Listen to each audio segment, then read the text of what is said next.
Nga po, tayo magluluto ng ibraw. Bulaklak ng kalabasa. Kamote. Okra. Patola. Asogan natin ang natirang prito isda. At tayo magigaw din ng tuna belly.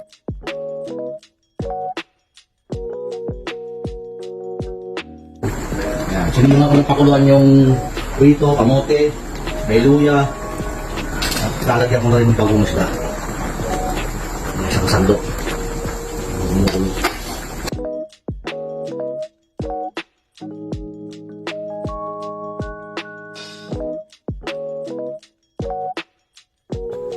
Malambot na yung ng gulay.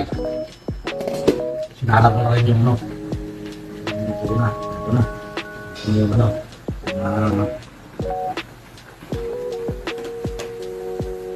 Wala. Basa.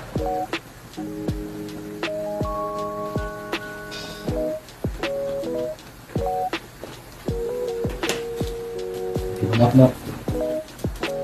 Tinumot-mot. Wala na. Eh.